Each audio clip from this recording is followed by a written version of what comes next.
Thanks for being here. Subscribe to Cheating Stories Best, so you don't miss new stories. Your wife sleeps with a soccer player. What's your reaction? Today we have a story with a similar plot. Enjoy watching. My name is Tom Joad and my wife is Linda. I'm only 5 feet 10 inches and 165 pounds, but I have my strengths. We met in college when I was 23 and she was 21. I served in the Army while taking classes to earn a double degree in economics and accounting. She majored in biology. My Army service did not require constant presence in hotspots, but it was dangerous. Our unit was assigned to carry out individual missions, often involving the punishment of someone who wanted to appear as a friend. In short, we were killers. My specialty was planning in close combat. I graduated at age 25, and 2 years later I left the Army and married Linda. In 4 years we had 2 girls. I worked from home, handling the accounting for some local businesses, and also did some sales from home. Linda was busy with the children, but when our marriage was 10 years old, she took a job in a local laboratory associated with the college. Both girls were in school, and I was working from home so she could return to a job she enjoyed. We lived in a house where I grew up. I've owned it since my parents moved to Florida. I bought it from them when I was in college. Some of our Army missions gave the unit a chance to get a good reward, which we divided into 10 parts, so I had the money to buy what was needed. One day at the end of February, we decided to go out with our neighbor friends for dinner and dance at a club afterward. There were 8 of us, and we all had babysitters for the kids overnight.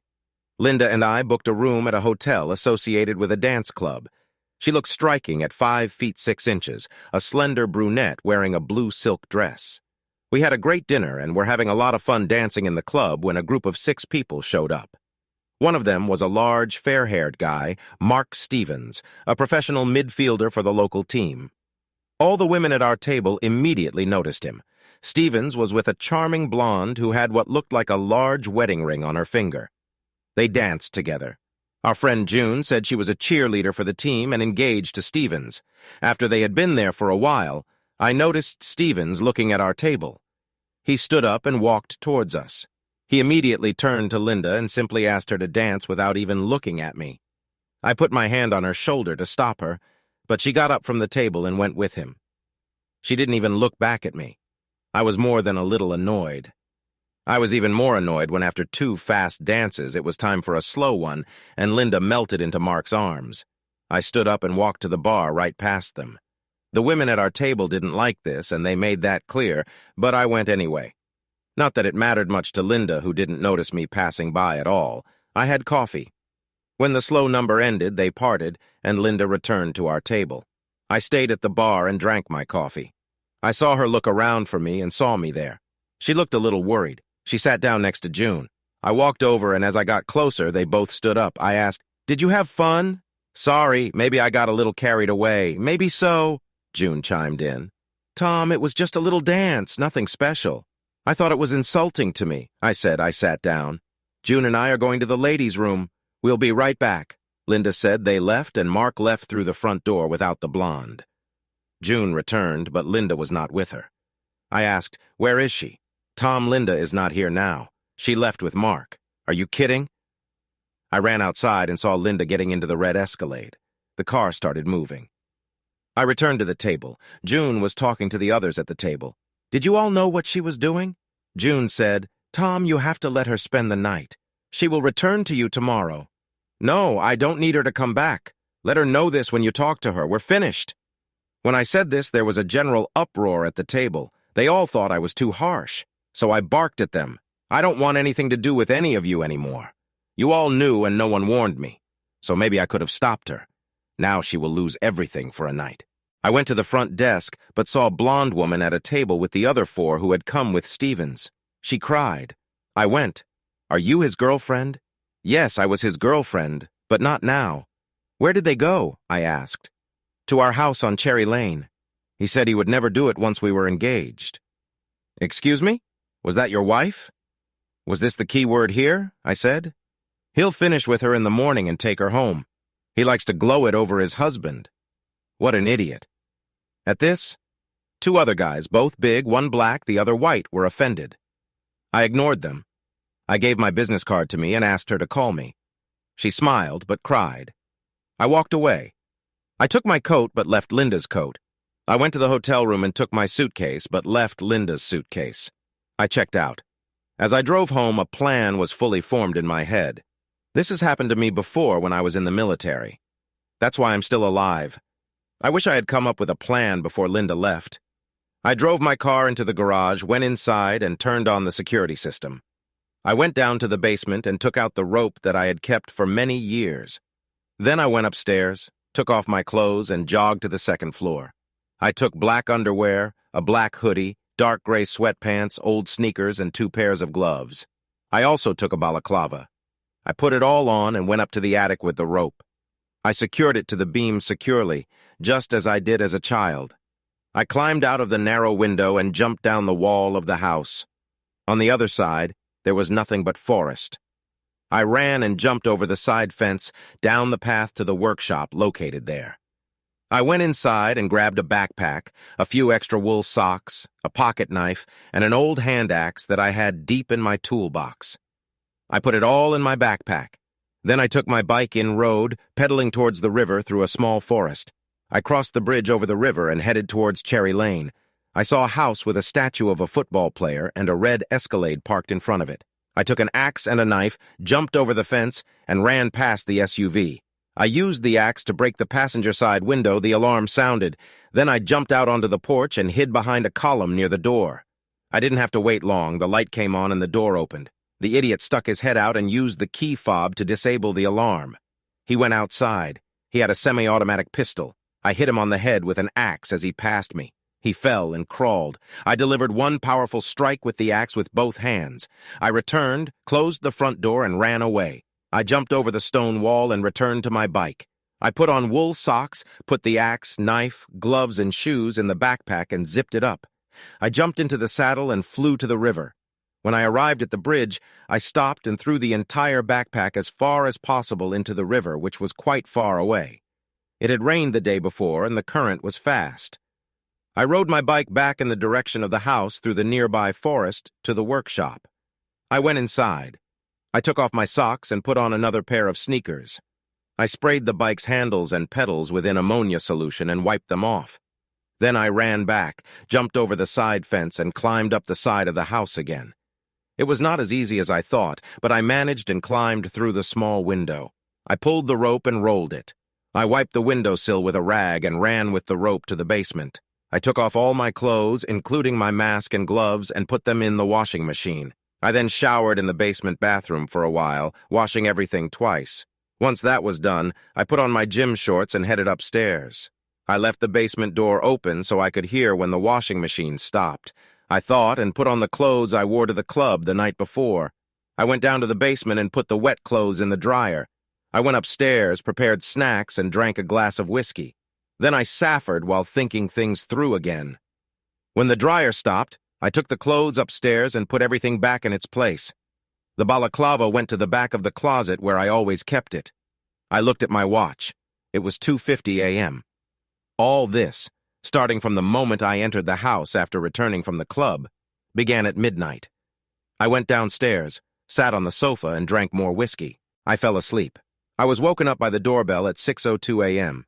I looked at the door camber display and saw 2 people, an African-American woman and a white guy with short hair, cops. The doorbell rang again, and I opened it. "Who are you?" "You look like a policeman," I said. "I'm Detective Asper, and this is Detective Logan," said the black woman. They flashed their badges. I made an uncertain face. "Is this about Linda? He didn't hurt her, did he?" "No, she was not physically harmed, but Mr. Stevens was attacked. Can we go inside?" "Certainly." "Where is Linda? Did you bring her with you?" The white detective said, "Mel, sir, she is in the hospital being treated for shock." I paused for a second. I just looked at them, and they just looked at me. "Have a seat," I said, pointing to the sofa, but they were sitting separately on 2 chairs with straight backs, so I used the sofa. "I think you should explain what happened," I said. "What have you been doing since your wife left the club with Stevens?" It was Logan again. "Just tell me what happened, okay?" Asper replied. "Mel, you just have to answer the question."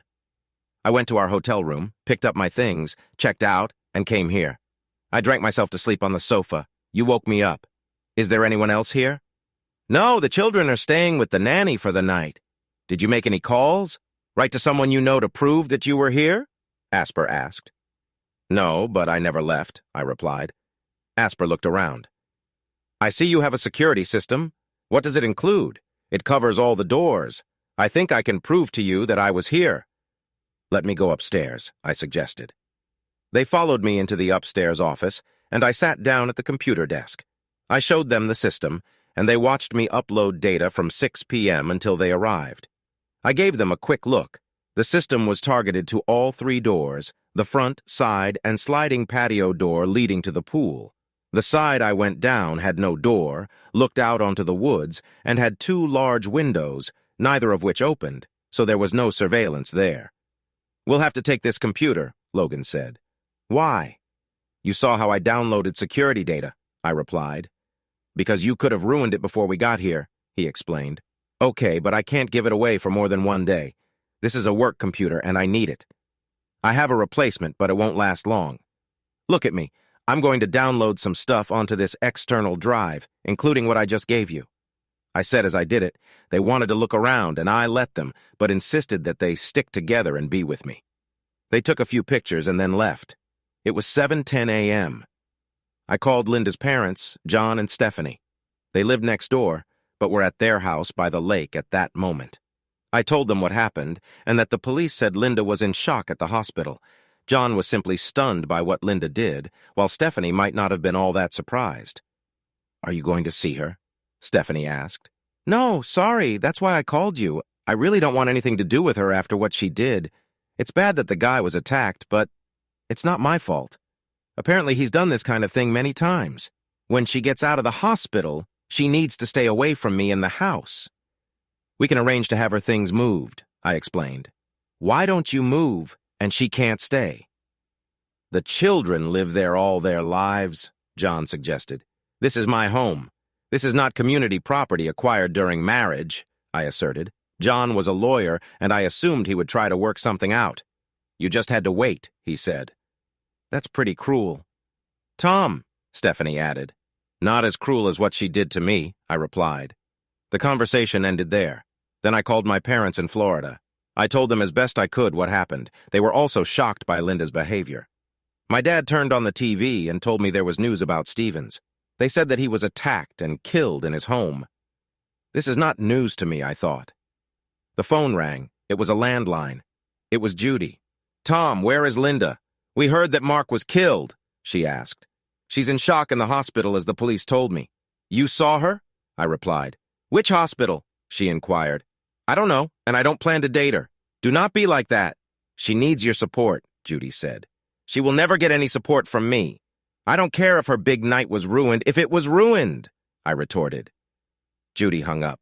I showered again and got dressed to go pick up the kids from the babysitter.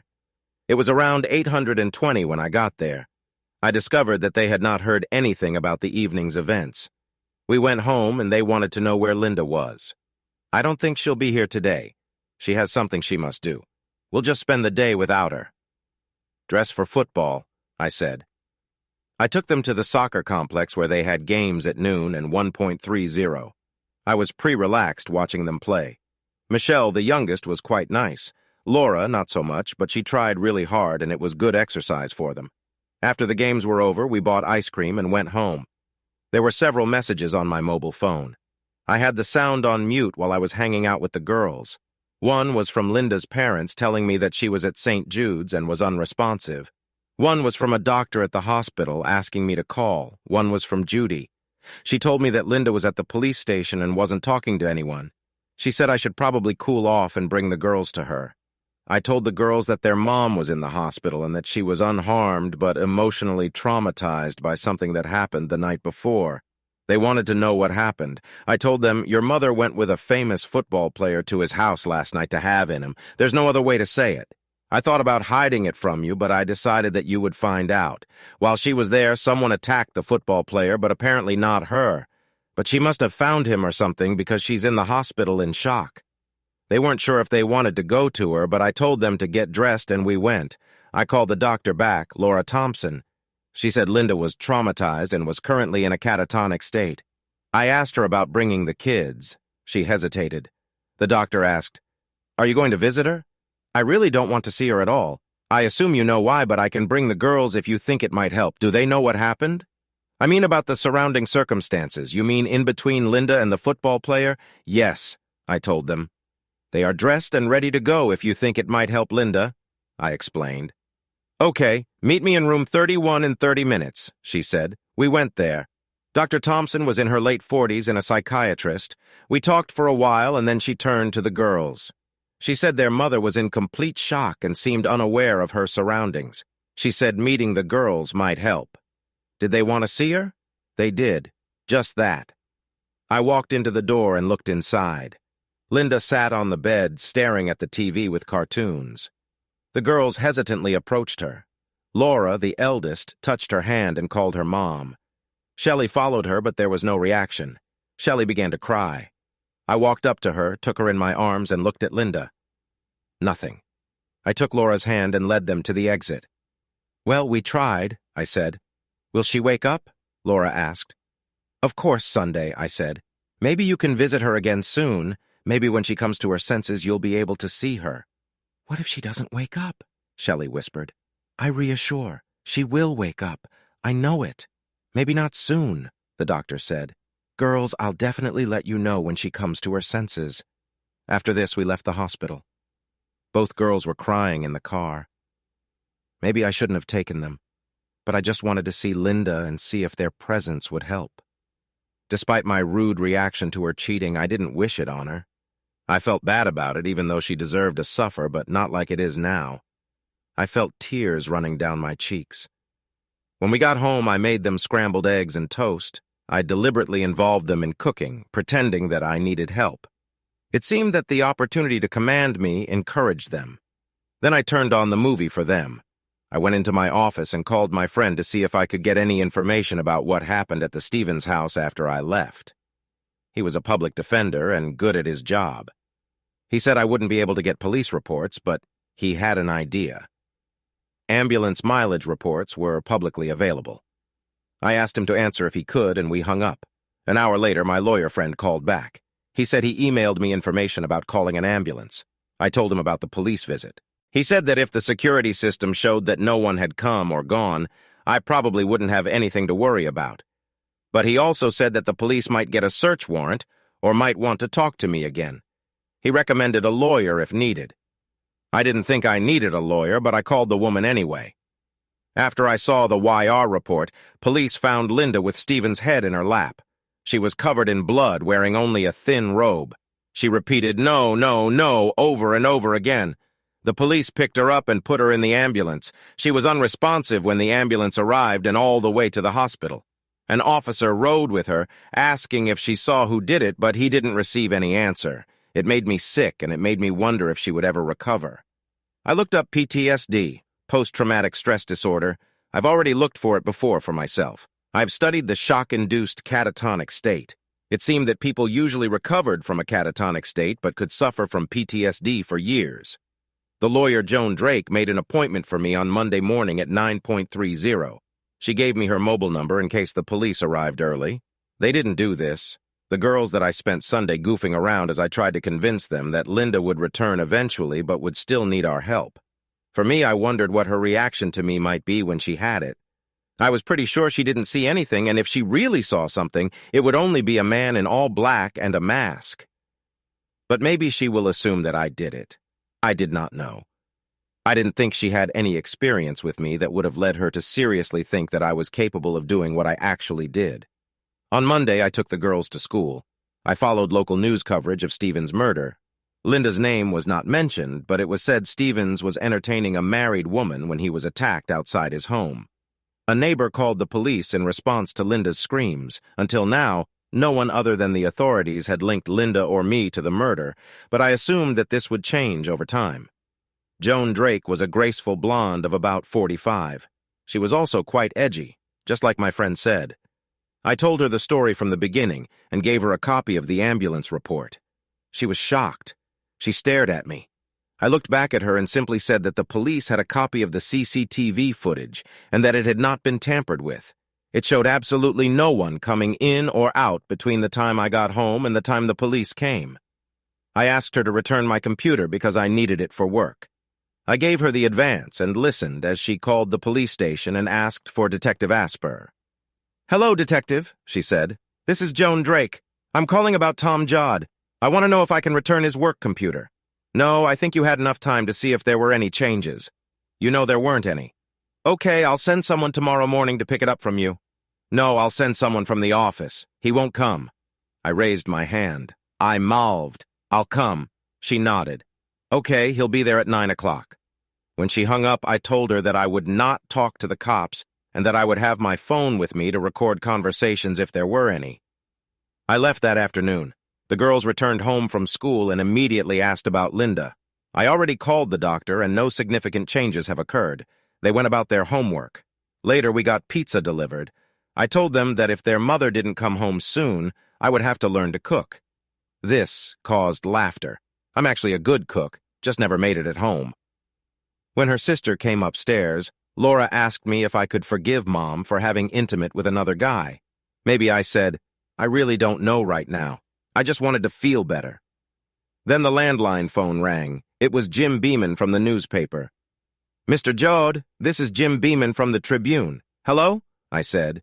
"We have information that it was your wife, Linda, who was with Mark Stevens when he was killed. Can you confirm this? I wouldn't want this to become public knowledge. My 2 kids are in school, and they might get in trouble if this comes up." "So you confirm it? How do you feel about the death of your wife's lover?" "I understand what you're getting at. If anything you publish causes any harm to my family, I will act against you in your newspaper. It will come out." "Mr. Jodd, there's nothing I can do about it." I looked out the window and saw a TV truck parked in front of the house. "Channel 7, I said. "I see a TV truck. I think you're right. Crap, I'm sorry. I have to go." There was a knock on the door. I looked into the camera and saw a young woman with a microphone. I spoke over the intercom. "Get out. You're trespassing on someone else's territory and I'll call the police. Is your wife there, Mr. Jodd?" I called the local department and told them I needed help removing the press from my porch. And they did respond and removed what was already a group of 6 people from the porch, but they didn't go far. There were now 4 trucks there. I called the doctor and told her to make sure Linda was safe before the press came.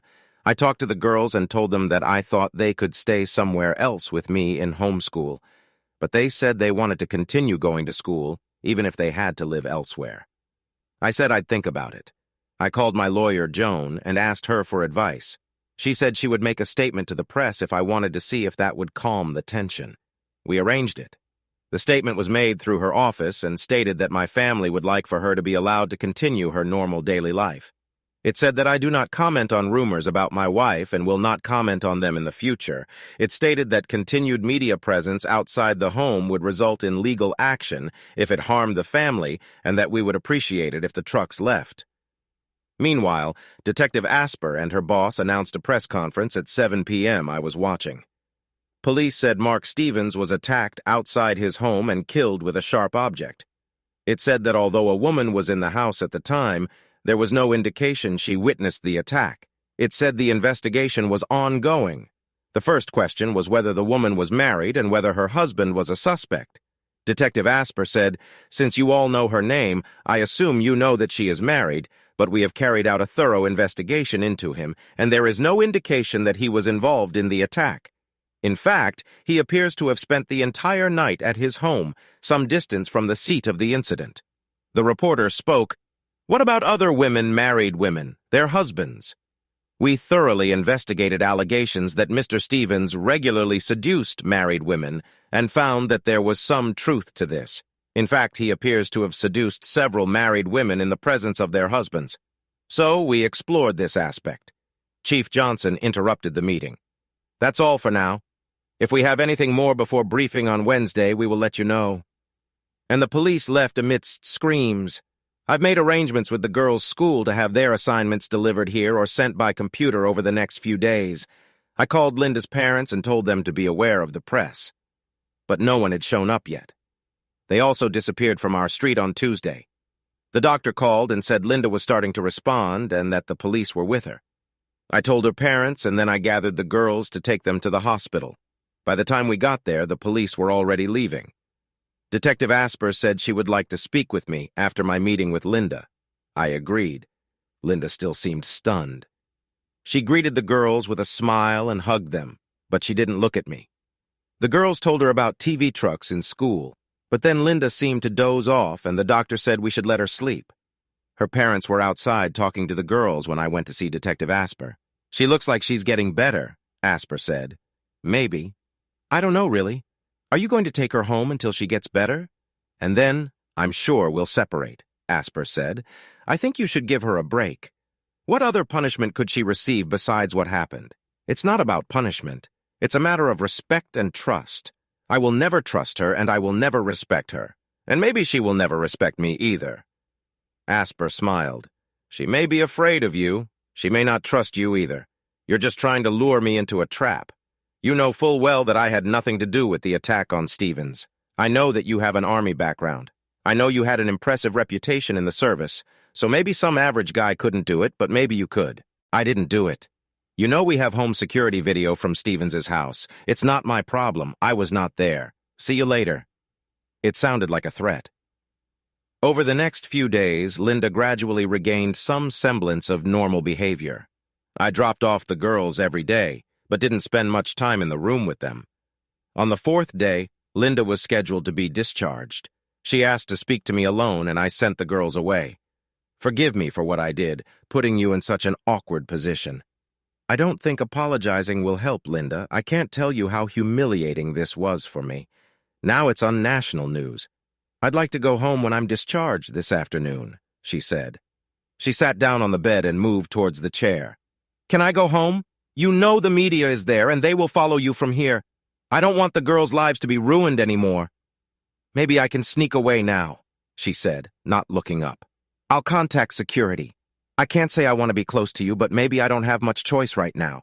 I didn't want you to get hurt. I thought you loved me and could get through this, or in fact, I didn't think about it at all. Did you have intim? No. We were without clothes in bed when the commotion began. I looked at her closely and realized that she was lying. You see, I can't say that I believe you or would believe everything you tell me. In fact, I can never trust you again.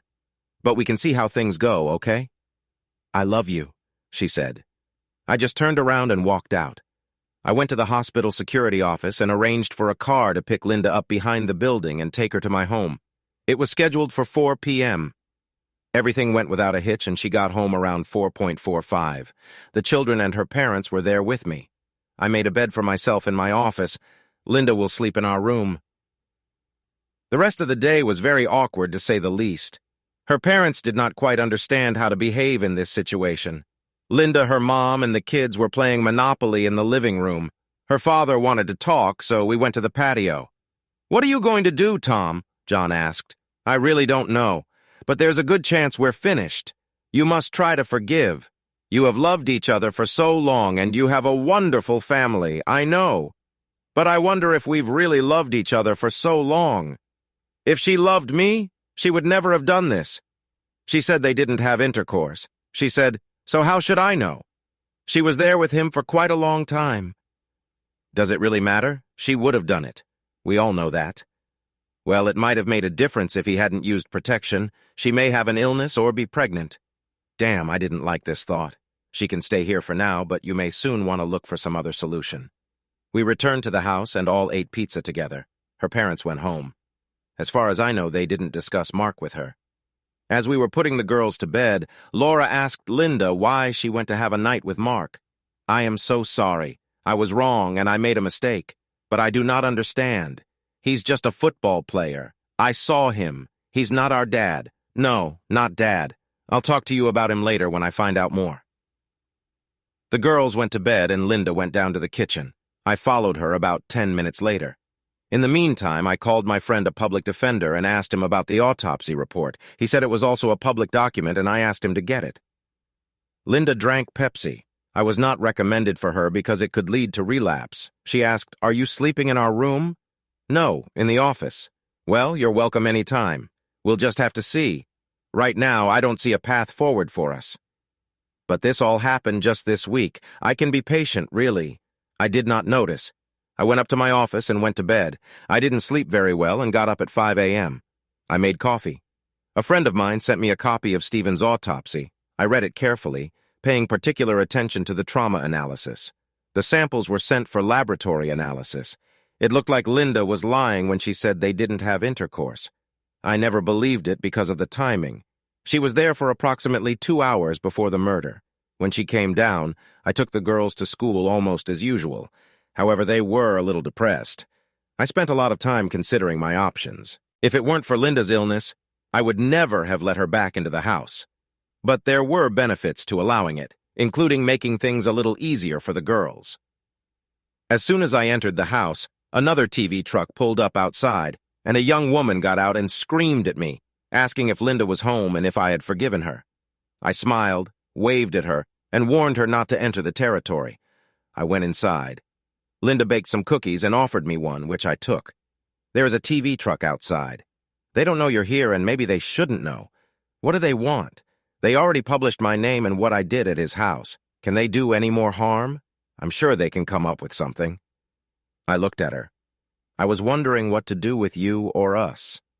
I'd like you to write down for me exactly what happened last Friday, from the moment that idiot walked up to us until you ended up in the hospital. This doesn't have to happen right now, but it should happen quickly if possible. If it's too traumatic, skip the part and write later. I will try. I also need to call and see if I still have a job. Why would they fire you for cheating on me?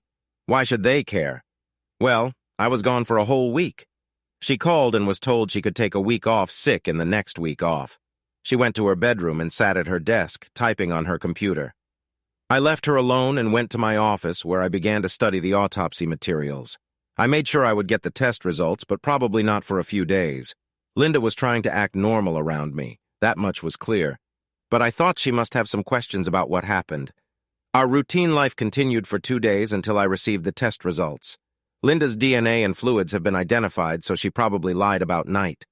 I waited to see what she would write to me about what happened, but I just couldn't imagine continuing my life with her as my wife. The next day after dinner, Linda walked into my home office. I finished writing here. She handed me the printout. I read what she wrote. Tom, forgive me for my weakness. When Mark asked me to dance, I was so excited. He was charming and had such a reputation. When we danced, I really didn't think about anything else. When the slow dance began, I was simply at its mercy. He pulled me towards him. Honestly, I would have given myself to him right there. I don't know why he was so attractive to me, but he was. He told me to sneak out the side door and we would go to his house. He said, I'll have the best intimate experience in my life. I believed him. When the dance ended, I returned to our table and you were not there. I agreed to go to the women's room with June. When you returned, I saw that you were very angry, but I thought you'd get over it eventually, and I wanted Mark so badly. We had intimate. When we were finishing, the car alarm went off. He put on his robe and went out. He told me to wait there. I looked out the window but didn't see anything. Over the porch roof, I saw someone running away dressed in black. The man jumped over the fence. I found a robe and went down to the front door. He was lying in the driveway. I ran up to him. His head was smashed.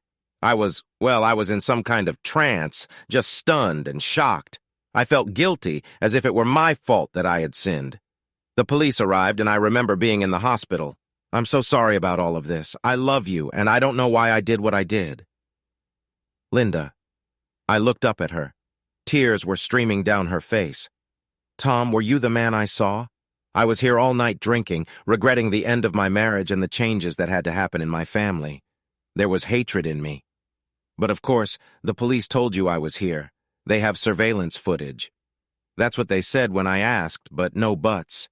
I can tell you that I think Stevens got what he deserved. No, Tom. He didn't deserve this. He was nice, and he turned your world upside down. Right, Tom? Don't. Why not? I want you to know that I will never be able to love you the same way again. Maybe I won't be able to love you at all. The man I thought I married would never do what you did. Was it worth it? Was the intimate worth what you lost? What has he lost? You know, the night was really impressive, but it wasn't worth what happened. If we had just had that night and I came home the next day, well, maybe. But he's dead and I'm screwed forever. Yes, you killed him. She turned and ran out of the room. No, you killed him, I muttered. After that, our relationship became cold. I decided not to try to convince her of my innocence or try to make amends to her in any way. Of course, I would never admit to her what happened. I assumed that if I did this, she would immediately tell the cops. She was a woman who could not be trusted at all. She just told me that if Stevens hadn't been killed, her night would have been worth the consequences, maybe not in such terms, but still. A few weeks later, I filed for divorce. I asked for custody of the children so they could stay in the house. Linda still had a job, so I didn't ask for alimony, child support, or free visitation. Linda recovered enough that I insisted that she move out. She went to visit her parents. I served her there. Soon after, her father called. He wanted me to take the papers, and Linda was desperate. I told him she deserved to be desperate and should get a lawyer. He was very angry, but I didn't know if he was angry with me or her. He asked about visits, and I told him she could come any night and stay until the kids went to bed. Linda showed up the next day at 5. I made some macaroni and cheese, and we ate with the girls. I had a few board games with them and put them to bed. After that, Linda wanted to talk, but I was not in the mood to talk. We need to figure this out, Tom. It won't do the girls any good if we're apart. They will have to adapt. You can find a place where they can come to you. The sooner we resolve the divorce, the sooner you can set up a visitation schedule. Please. I don't want a divorce. I made a mistake, okay? It's a big mistake, but I love you. There's no way we're going to stay married after you openly had intimate behind my back. Forget about it and move on. Linda began to cry. Don't sob, just cry quietly. I really felt sorry for her, but not enough to change my mind. We're finished. The divorce took place. We worked out a joint custody agreement, and Linda had an apartment with a large second bedroom for the girls. The two of us established a distantly friendly relationship, focusing on the girls. About 4 months later, I started dating women from our circle and from work. They knew that I was single, and I seemed to attract their attention.